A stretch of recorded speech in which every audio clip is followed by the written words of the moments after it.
Hi friends, मैं हूँ ज़रना पटेल और स्वागत है आप सभी का मेरी चैनल ज़रनास रेसिपी में। तो फ्रेंड्स, आज हम यहाँ पर सामा खिचड़ी बनाएंगे। तो ये खिचड़ी है वो कोई भी व्रत और उपवास में खाई जाती है। तो ये सामा खिचड़ी है वो एकदम टेस्टी बनती है और फटाफट से बन जाती है। तो आप कोई भी व्रत और उपवास करते हो तो फटाफट से ये सामा खिचड़ी बनाकर खा सकते हो। और ये खिचड़ी है वो एकदम हेल्दी भी है। तो चलिए रेसिपी की शुरुआत करते हैं। बनाते हैं सामा चावल की खिचड़ी। तो सबसे पहले ये सामा खिचड़ी बनाने के लिए यहाँ पर मैंने एक बाउल में सांबा लिया है। तो ये सांबा को कई लोग मोरैया भी बोलते हैं। तो इसी तरह से ये छोटे छोटे दाने वाला सांबा आता है, वो आप कोई भी फराल में खा सकते हो। तो यहाँ पर कोई भी कटोरी के माप से आपको सामा ले लेना है। तो यहाँ पर मैंने ये आधा कप सामा ले लिया है। इसको पानी से हमें एकदम अच्छी तरह से वॉश कर लेना है ताकि एकदम क्लीन हो जाए। अब इसके अंदर पानी डालकर इसे हमें 10 से 15 मिनट तक भिगोने के लिए छोड़ देना है ताकि वो थोड़ा सा सॉफ्ट हो जाए।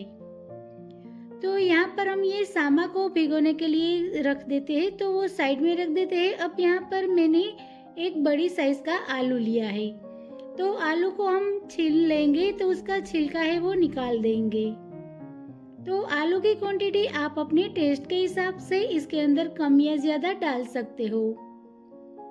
तो यहाँ पर मैंने आधा कप सामा चावल के साथ एक बड़ी साइज का आलू लिया है। तो आलू को हमने अच्छी तरह से पील कर दिया है, उसका छिलका निकाल दिया है। अब इसको एक बार पानी से वॉश कर कर इसका हम एकदम छोटा छोटा टुकड़ा कर देंगे। तो ये खिचड़ी के अंदर हम इस तरह से कच्चे आलू ही डालेंगे ताकि कच्चे आलू का स्वाद है वो बहुत बढ़िया आता है। अगर आप इसके अंदर उबला हुआ आलू डालोगे तो उबला हुआ आलू अगर आप डालना चाहते हो तो खिचड़ी को बन जाने के एकदम आखिरी में आपको उबला हुआ आलू डालना है। तो यहाँ पर हम ये कच्चा आलू का इस तरह से छोटा छोटा टुकड़ा कर देंगे। तो ये कच्चे आलू का हमें ज्यादा मोटा टुकड़ा नहीं करना है, इसी तरह से एकदम छोटी छोटी साइज का टुकड़ा हम करेंगे।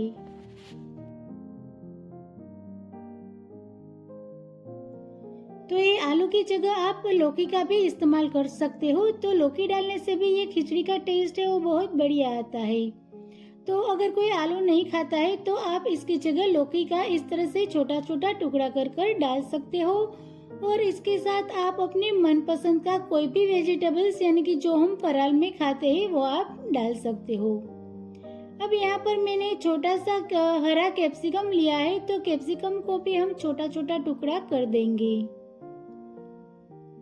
और ये हरा कैप्सिकम के साथ आप रेड और येलो वाला कैप्सिकम भी डाल सकते हो। और इसके साथ आप गाजर भी डाल सकते हो और अदरक और मिर्ची भी डाल सकते हो। तो यहाँ पर कैप्सिकम का भी हम इसी तरह से छोटा छोटा टुकड़ा कर देंगे। तो यहाँ पर आप देख सकते हो हमने आलू और कैप्सिकम दोनों को इस तरह से छोटे टुकड़ों में काट लिया है और 1 इंच जितना अदरक को भी ग्रेट करके ले लिया है। अब यहाँ पर मैंने पैन को गर्म करने के लिए रख दिया है। पैन के अंदर हम 3 से 4 चम्मच जितना तेल डालेंगे। तो ये खिचड़ी को आप घी में भी बना सकते हो। तो यहाँ पर मैंने तेल लिया है, तेल एकदम अच्छी तरह से गर्म हो गया है। अब इसके अंदर हम आधा चम्मच जीरा डाल देंगे। तो जीरा थोड़ा सा क्रिस्पी हो जाए फिर इसके अंदर हम अदरक और आलू दोनों डाल देंगे और इसको अच्छी तरह से सौते कर लेंगे। तो कैप्सिकम को पकने में ज्यादा देर नहीं लगती है, इसलिए इसको हम एकदम आखिरी में डालेंगे और आलू को हम पहले डाल देंगे। अब इसको थोड़ा सौते करने के बाद इसके अंदर हम स्वाद अनुसार नमक डालेंगे और थोड़ी सी हल्दी पाउडर डाल देंगे और ये सबको अच्छी तरह से मिक्स कर लेंगे।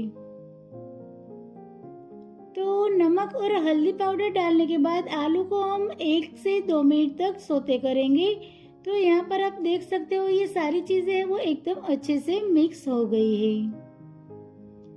तो इसको ढककर हम 1 से 2 मिनट तक पका लेंगे। तो सिर्फ यहाँ पर हमें 1 से 2 मिनट तक ही पकाना है। आलू थोड़ा सा सॉफ्ट हो जाए इतना ही हमें पकाना है। और इसको पकने में जो हम सामा डालेंगे उसके साथ ही अच्छी तरह से पक जाएगा। अब यहाँ पर जो हमने सामा को भिगो कर रखा था उसमें से मैंने पानी निकाल दिया है और ये सामा चावल है वो हम आलू के साथ इसके अंदर डाल देंगे और सबको अच्छे से मिक्स कर लेंगे। तो ये सामा चावल को हम आलू के साथ अच्छी तरह से मिक्स कर लेंगे और थोड़ी देर के लिए सोते कर लेंगे। अब इसके अंदर हमें 4 गुना पानी या तो फिर बटर मिल्क डालना है। आपको जो पसंद है वो आप डाल सकते हो। तो अगर आप इसके अंदर थोड़ी सी खट्टी छाछ डालोगे, बटर मिल्क डालोगे, तो उसका स्वाद है वो बहुत बढ़िया आता है।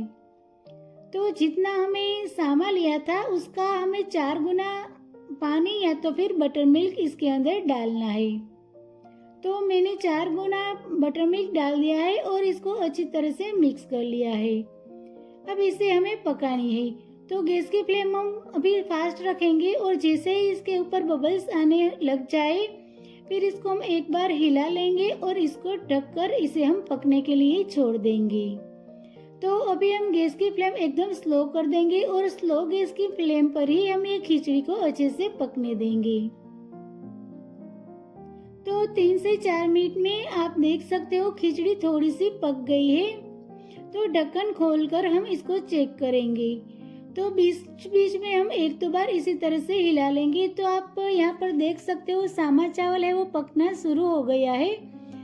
तो ये खिचड़ी को हमें और 3 से 4 मिनट तक पकने के लिए रख देनी है।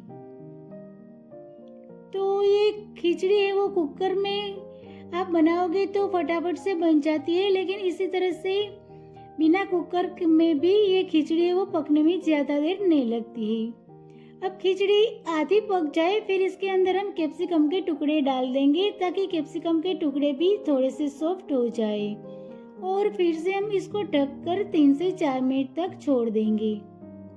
तो 3 से 4 मिनट के बाद यहाँ पर आप देख सकते हो ढक्कन खोलकर इसको हम चेक करते हैं तो हमारी ये खिचड़ी है वो एकदम बढ़िया तरीके से पक गई है। तो फ्रेंड्स यहाँ पर आप देख सकते हो ये खिचड़ी एकदम अच्छी तरह से पक गई है और जैसे हम गुजराती खिचड़ी बनाते हैं बिल्कुल वैसी ही दिखती है और ये फराली खिचड़ी है वो खाने में एकदम टेस्टी लगती है। अब एकदम आखिरी में हम इसके अंदर थोड़ी सी शुगर डालेंगे और आधी चम्मच हम काले मिर्च का पाउडर डालेंगे और ऊपर से हम हरा धनिया डाल देंगे। तो ये खिचड़ी को हमने बटर मिल्क में बनाया था तो इसलिए थोड़ी सी शुगर डालने से उसका टेस्ट है वो एकदम बैलेंस हो जाता है और काली मिर्च का पाउडर डालने से ये खिचड़ी का स्वाद है वो 100 गुना बढ़ जाता है। अब सारी चीज़ को हम एकदम अच्छी तरह से मिक्स कर लेंगे और इसको ढककर हम 2 से 3 मिनट तक ऐसे ही छोड़ देंगे और गैस की फ्लेम हम बंद कर देंगे। तो गैस की फ्लेम बंद करने के बाद इसको हम 1 से 2 मिनट तक ऐसे ही रखना है और 1 से 2 मिनट के बाद ढक्कन खोलकर हम देखते हैं तो हमारी खिचड़ी है वो एकदम परफेक्ट बनकर तैयार हो गई है। अब इसको हम फ्राई की हुई मूंगफली के साथ सर्व करेंगे। तो पहले हम थोड़ी सी फ्राई की हुई मूंगफली को इसके अंदर डालकर इसके साथ मिक्स कर देंगे। तो इसी तरह से थोड़ी सी मूंगफली डालने से ये खिचड़ी का क्रंच है वो बहुत बढ़िया आता है। तो यहाँ पर आप देख सकते हो हमारी ये फराली खिचड़ी बनकर बिल्कुल तैयार है। तो ये फराली खिचड़ी को हम गर्मा गर्म एक प्लेट में सर्व कर देते हैं। तो ये फराली सामा खिचड़ी को आप दही के साथ या तो फिर हरी चटनी के साथ आराम से खा सकते हो और ये खिचड़ी आप थोड़ी सी खा लोगे तो आपका पेट है वो अच्छी तरह से भर जाएगा।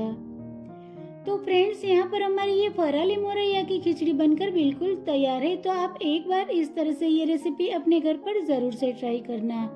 और आपको मेरा आज का ये वीडियो और रेसिपी अच्छी लगी हो तो मेरे वीडियो को लाइक करें, अपने फ्रेंड्स के साथ शेयर करें और मेरी चैनल को सब्सक्राइब करें। तो मिलते हैं एक ऐसे ही नई रेसिपी के साथ अगले वीडियो में। तब तक के लिए bye bye. Thank you so much.